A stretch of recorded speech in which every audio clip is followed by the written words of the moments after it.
Forma em superfície, no meio de uma rocha encaixante, é uma rocha de origem vulcânica, tá? E depois fica exposta por erosão diferencial. As intruções são facilmente identificáveis nas imagens de satélite pelo formato arredondado, tá? Então, esse maciço aqui, chamado maciço de Tanguá, nós passamos bem na estrada ao lado dele, dá para ver pelo seu formato arredondado na imagem, ele denuncia uma intrusão. É uma intrusão alcalina. Alcalina é o tipo de rocha com pH alto.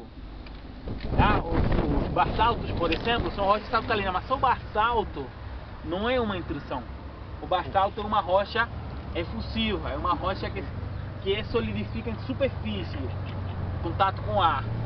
Tá? O gabbro, por exemplo, tem a mesma composição química do basalto, mas ele é uma intrusão, é uma rocha intrusiva, não é uma rocha extrusiva, como é o caso das rochas basaltos, tá? E e demais rochas efusivas, vulcânicas, tá? Então nós passamos aqui, aí viemos pela estrada, aqui é a bacia do rio Macacu, tá? Eu vou tirar, vou fechar, é só para mostrar aqui a Bahia. Vou passar então para a outra imagem, tá? É o mesmo, olha aqui a intrusão do maciço de Tanguá, tá vendo? É facilmente identificável porque ele tem esses formatos arredondados, essas intrusões, certo? E aí nós viemos pelo vale, aqui a depressão de Itaboraí, reparem como a área é mais plana, começamos a subir pelo vale, tá vendo um vale aqui? E aqui é a escarpa, tá ok? Reparem que essa escarpa depois ela não fica tão bem marcada, mas para cá aquele sombreamento mostra essas encostas íngremes, tá? Que a gente está vendo daqui, tá? Na escarpa, elas depois são mais dissecadas, mas para o norte onde há outros rios, né? Aqui, por exemplo, já tem o rio São João, tem o rio Macaé, tá? E o rio Macabu. A escarpa não é tão bem tão vertical, mas está logicamente em costas íngremes também, tá? A origem da escarpa, pessoal, ela está diretamente relacionada. A origem dessa escarpa, nós estamos no meio dela, no meio da vertente dessa escarpa, tá? A origem dela está relacionada à abertura do Atlântico, tá? Há uma estrutura de rift que separou a África da América do Sul, no Mesozoico.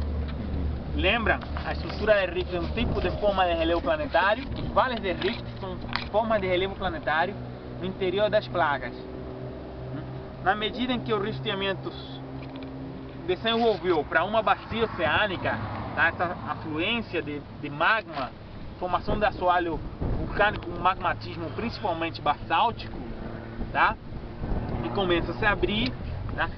Primeiro, o próprio rifteamento, nós vimos que havia várias estruturas de rift, passivos, ativos. Há um rifteamento onde a anomalia térmica que dá origem ao rift afina a litosfera, a crosta, e aí essa afluência, essas forças distensivas fazem com que a crosta se falhe e se afunde, que forma uma depressão tectônica em blocos, tá? Então ali já começam a se formar escarpas, tá? Os vales de rift se caracterizam pelas suas escarpas, seja um rift simétrico, com escarpas dos dois lados, seja no caso do Atlântico um rift assimétrico, onde você tem escarpas de um lado e não do outro. No caso, se a gente procurar o lado que esteve colado com a América do Sul nessa posição na África, não há escarpas, é uma parte mais baixa, tá ok? Só de um lado. Da mesma forma que as escarpas que há na África do Sul não tem simetria no sul da América do Sul, no Uruguai e Argentina, tá? Porque os rifts são assimétricos. Bem, na própria formação do rift há um escarpeamento, mas também na abertura do Atlântico, à medida que o assoalho, a crosta oceânica se afasta da dorsal centro-oceânica, onde aflui o magma, ela se esfria. Ao se esfriar a crosta, ela se torna mais densa, mais pesada. E lembrem que a crosta vem flutuando, tá, sobre o manto superior. ou a penosfera. E aí ele afunda. E afundando, cria outro mecanismo de seu erguimento, que é a isostasia. Há um ajuste isostático. Tá? Por quê? A plataforma se afunda. Por outro lado, os processos denulativos na parte imersa do continente, do prato, faz com que ele está denudando, ele se vai se tornando mais leve, está tirando peso, está tirando carga. E esse material que os rios transportam, que a denudação transporta, os processos genéticos, e levam para a plataforma, fazem com que se acumule uma espessa capa de sedimento, tá? Na plataforma, que pela sua vez afunda ela ainda mais, tá? E lógico, por causa disso há uma resposta também isostática de levantamento. Então o que predomina na formação dessas escarpas são movimentos verticais, não vulcanismo, não dobramento.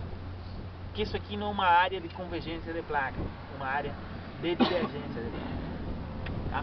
E aí dá pirogênese, não é orogênese, que seria um caso. Vou cair isso na prova, não caiu? Caiu. Espero que tenha aprendido para sempre. Ok?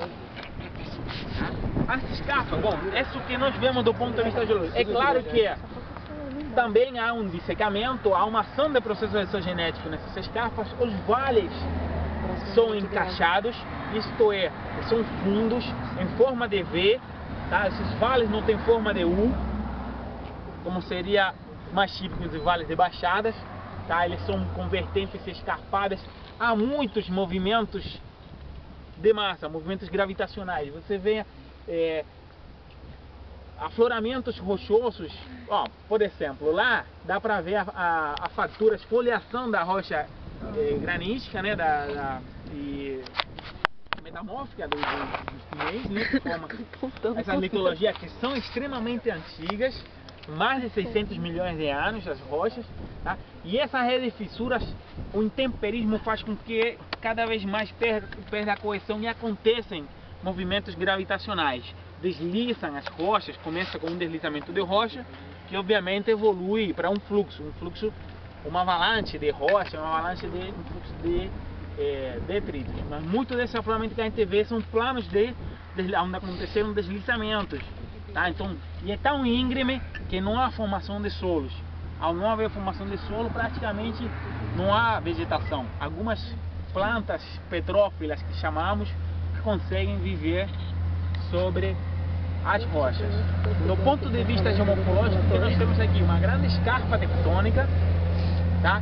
Cortada por vales. Muitos desses vales eles acompanham linhas de fratura, linhas de falha, que são zonas de debilidade estrutural, onde a água se concentra e afunda os vales. São vales todos eles estruturais.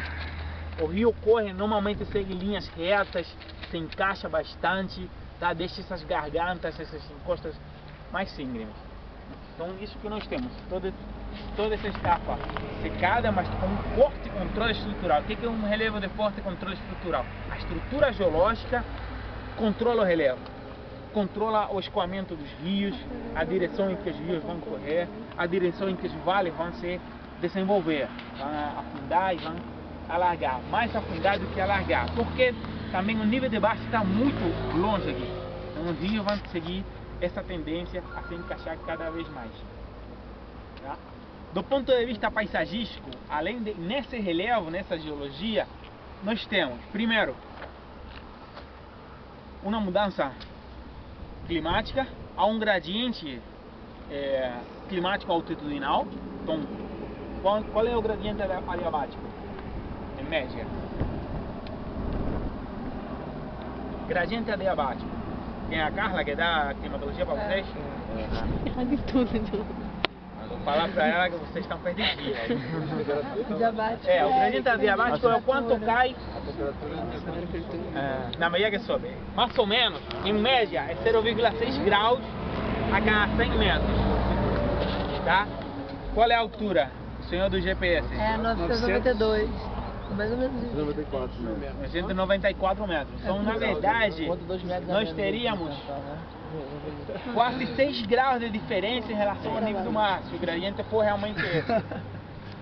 A diferença térmica faz também com que o ponto de orvalho esteja mais próximo e, portanto, há uma condensação maior, há um umedecimento maior da paisagem, uma disponibilidade de umidade maior, tá? Então as condições de umedecimento pela altura são maiores. Repare o seguinte, há áreas de condensação nos topos, é que o dia hoje é favorável, mas em outras condições, a partir de 800 metros já começa a estar tudo nublado. Quando a gente chegar no topo da escarpa e cair no planalto de reverso da escarpa e começar a descer para o Paraíba, as nuvens vão sumir, ok? Porque a outra vertente ela é exposta para o norte. Embora a gente está se aproximando do solstício de verão e o sol está caindo para o sul, mas a maior parte do ano o sol vem com uma inclinação do norte. Então essa macrovertente, essa escarpa, é muito mais sombreada que a vertente que vai para o Paraíba. Tá? Então ela não é uma serra bonitinha assim, ela é uma escarpa, uma vertente suave e escalonada em direção ao Paraíba do Sul. Essa vertente suave e escalonada, ela recebe muito mais insolação do que a escarpa que é voltada para o sul.